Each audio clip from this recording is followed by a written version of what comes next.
Hello adventurers and welcome back to my channel. Today I am at Blanchard Springs Caverns just outside of Mountain View, Arkansas, and I think we're gonna go on a little bit of a tour. So buckle up, get your good shoes on, and let's go.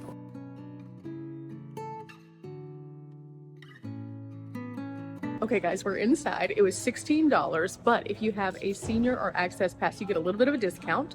So this is going to be pretty fun. They have a couple things that we can do, so I'm going to do that up until the tour time. The tour starts at 10 a.m.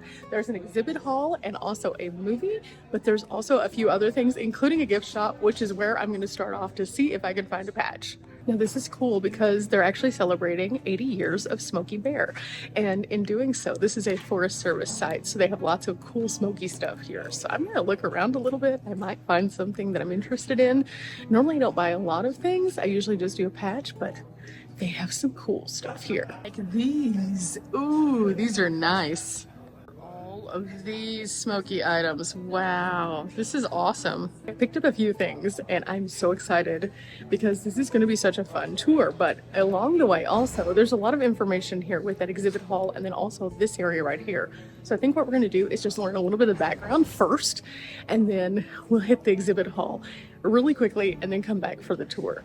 I know I'm not going to be able to do everything today in the exhibit hall because there's only about 20 minutes until the tour starts, and that's a big building. That's a super big building, but I'm going to show you a little bit of it so you can see what you can expect. It's going to be so awesome. Starting out right here, we learn a little bit more about John Blanchard, and it says following his release as a prisoner of the Union Army in 1865, he left Kentucky in the disastrous aftermath of the Civil War. This is him right here. He homesteaded on 160 acres near this site, and that is why it is called Blanchard Springs. He was a miller and also served the community as the county treasurer for 2 terms. They also have a very nice display here about some of the cave explorers, and it kind of goes through all of the different cave explorers in this region, has some photos of them, some things that they have found, and also a few little quick facts. I think that this is a great way for you to kind of introduce yourself to the cave experience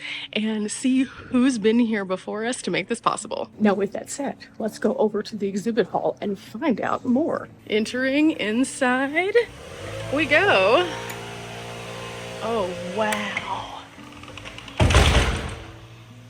This is a neat building, guys. This talks about the Blanchard Springs, which we went to on a previous adventure, and it talks about the dripping water and trickling that turns into all of the waterways in this region. It also tells us a little bit more about what we might find here on this particular side, but as we go around, it tells us the story of how water creates the caves. It also shows us how by dripping down slowly, it forms formations. It explains a little bit more about what these formations are called and what we might find as we move inward.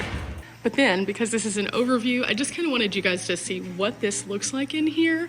And so you can see all of the great information. Each one of these signs tells us a little bit more about what we could find in the cave, how the cave is constructed, and what the cave might look like. Now, the nice thing is we will not be having to crawl through these tiny little crevices or rappel down ropes. They have already done the hard work for us and have this set up so that it is more user-friendly. But if you're interested in what it takes to be one of these individuals who goes exploring the caves, then they have a couple displays here that show you the tools of the trade, as well as some of the things that they have used over time and what the purpose of each of these items are, along with these displays. Another nice thing is that these interactive exhibits exist in here, so you can come in and explore how many bugs can a bat eat, for example. 3,000 mosquitoes a night. And this is why, even though bats can be kind of scary in appearance, whenever we see them flying, they are necessary for us because they help as part of the ecosystem. And you can learn a little bit more about this and other items in this interactive exhibit, which I think is really great to have in the exhibit hall. So again, this is just a little overview of this room. I wanted to show you this so you can kind of see what's available, but on the tour, they're going to give us tons of information. But take some time here and just kind of come in and enjoy the extra information. Every time I come to a cave, I find these places to be super helpful because they tell us more about the people, they tell us more about the formations, the critters, and everything else. Okay, they just scanned my ticket and then we're gonna go in these doors. and stop and take it all in. But I'm going to slow walk us down to some seats, so please don't stop. Let's all hang together as a group. The first 5 seats on either side of the railing I dried off this morning.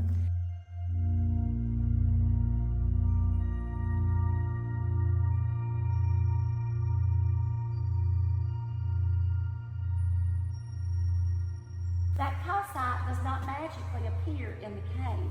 It comes from up there. When acidic water, called carbonic acid, travels down through every little crack and crevice, it will dissolve some of that limestone rock away. Now, it literally turns it to mush. Stone and other minerals that gets picked up, like iron oxide or manganese, or maybe tannins from the decaying pine needles and leaves outside. Sand, the extra carbon dioxide that made it acidic will degas off into this air, and that dissolved limestone will be left. If the water drips in, we get stalactites and mites and curtains and columns.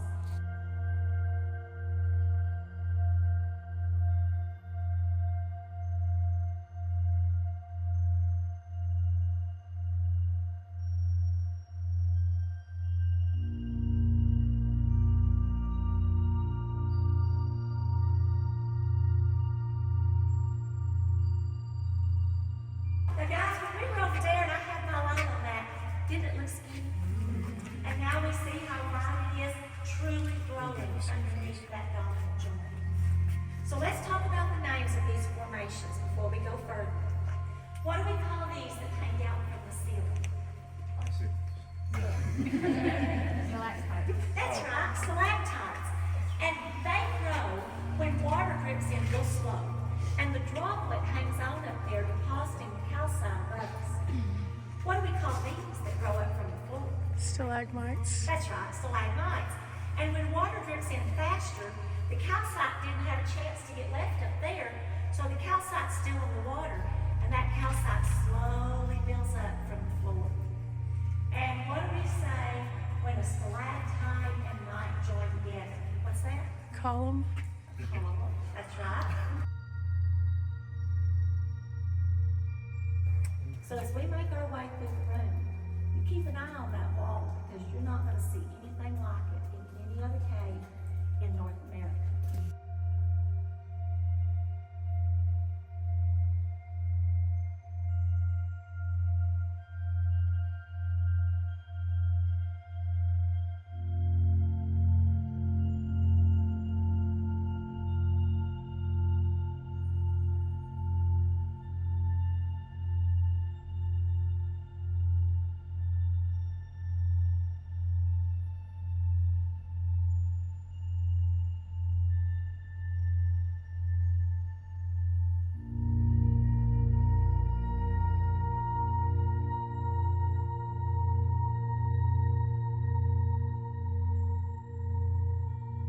At the back of the pack, and oh my goodness, this is amazing. This tour is great. I'm gonna give you guys some context whenever I get outside, but oh my gosh, one of the best caves I've been to, hands down. Now, on this end of the room, I want you to notice the ceiling. That's the closest we've been to it yet. That is called the Boone Formation. It is a mixture of limestone with embedded chert. But that's a mystery, guys. The geologists cannot tell us exactly why that is in such an almost perfect circular pattern.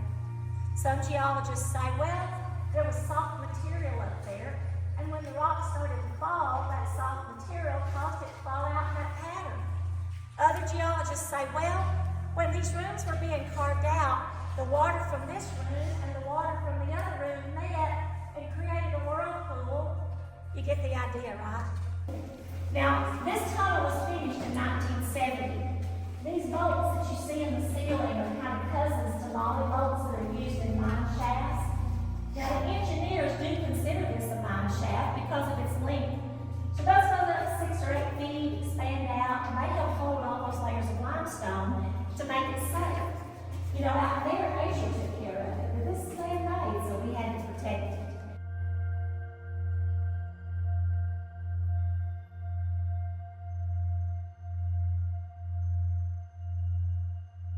has a body about the size of your thumb, wingspan of about $1. And of course they have echolocation, all bats do. Well, at least the ones around here do. All the bats here are called microbats because they're all small, none of those great big fruit bats around here. It is eating between 1,000 and 3,000 night-flying insects every single night. Mainly mosquitoes, gnats, and moths. So if you don't like mosquitoes and gnats, you have to love bats, right? When I see bats flying around my house, I'm like, yippee, because I don't like mosquitoes and gnats.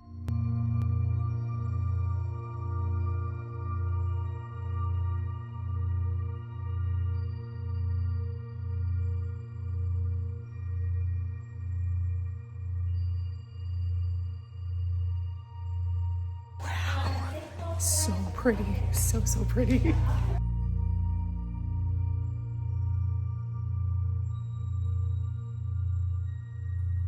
Soda straws.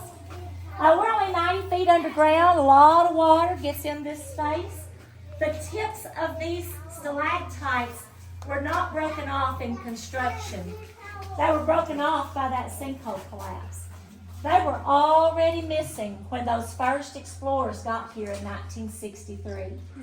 There was a big debris field here. It was filled up in this area about neck high and had to be excavated to make this space for us.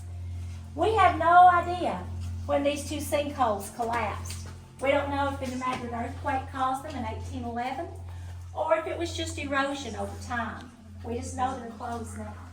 Okay guys, I just got back from one of the best caves I have ever been to, and it was spectacular. The tour is about an hour long and it is just filled with so many beautiful formations, but also a lot of education. One of the things I learned on this particular trip is this is the home of several different species of bats, for example. And because of that, whenever you leave the tour, you're asked to go through this little cleansing station for your shoes because of the white nose syndrome. Now, white nose syndrome is something that actually kills off a lot of bats. Fortunately, they haven't had a huge reduction in the bat population here, but many of the caves have actually experienced this. So whenever you come with clean shoes. Don't wear shoes that you might have worn to another cave, and then also do this cleansing so that you're not a carrier, because ultimately we want places like this to stay around. Now, a couple of other things that I found out. Of course, we went through the basic education of stalactites and stalagmites. This is the largest cave of its kind. It has this ginormous wall that takes you down almost the span of 3 different football fields, kind of weaving throughout. And we had about 36 people on our tour, and it was very easy to navigate. Now, this is a tour that does not require you having to do steps at all. There's an elevator down from this area, the visitor center, and it takes you down to cave level. You walk through this corridor, and then after you walk through the corridor, you go into the cave itself. Now, the cave itself has nice wide pathways, and even though it is more ADA friendly, there are some steeper areas. However, they have had strollers, they've also had mobility scooters, and then additionally, they've had wheelchairs who can go through this. In fact, they blasted a path just so it could be more accessible so everyone could see the entirety of the cave. Now, while I am visiting, they are offering one specific tour. However, during the summer months after Memorial Day, they have a second tour that takes you in a little bit more of an in-depth, detailed dive of a different section of the cave. They also have 3 levels to this cave altogether, and we just explored the top one. The lower levels are not accessible to the public, and they kind of are like a stair step down. So you start off in the top level, which is like the show cave. It's beautiful. There's so many formations. And then as you go deeper and deeper, the formations are a little bit different. The lower level is where the bats live. So we didn't see any bats today. However, there are blue lights throughout. And if you see those blue lights, that's where you might be able to see bats coming out or bat production, in other words, guano on the grounds. So it's pretty cool to be able to see all of this. I loved this cave. I cannot express it enough. This should be on your bucket list if you're coming to Arkansas. And if you are afraid of closed-in spaces, this one isn't that. This one is big, it is massive, and it is well lit and open. Speaking of the lighting, we learned on the tour that the lighting here was actually done by a very infamous man who lights operatic areas, opera stages. And you can tell that it's a little bit different than some of the caves we've been to because the lights are all hidden from sight. So you can see the ambiance of them. However, you don't see the light directly. And because of that, it really makes it feel so much more alive and different. They also have some interesting formations in this one that they have named. For example, the battleship. The battleship was actually named by a group of people who came in and were the first people in there laying the foundations for the very paths we walk on. It took them a long time to do this. They were having to bring in concrete through little buckets, 5-gallon buckets, and then they were able to bring in regular wheelbarrows and then eventually electric wheelbarrows. However, in the process of trying to do this, it was hard work, it was tedious work, and they looked up and they saw this formation and it looked like a battleship that many of them had been on when they served in the armed forces. And so to this day, it is still named the battleship in honor of the veterans. So that's gonna do it for us here at the cave today. I had such a good time. As you can see, I am grinning from ear to ear. It is definitely worth the $16 experience. And the other tour that you can take during the summer months is also $16. So no matter what time of year that you come here, you will have a good experience. Now, that other tour is filled with stairs. There's like 700 some on stairs. So if you can't do the stairs, do the tour I did today, the dripstone. If you can do the stairs, take that extended tour anywhere after Memorial Day. But I'm off to my next adventure and it looks like it's about to rain. So we're not here for a long time, but we are here for a good time. Thanks, Blanchard Springs. I had a blast. Bye.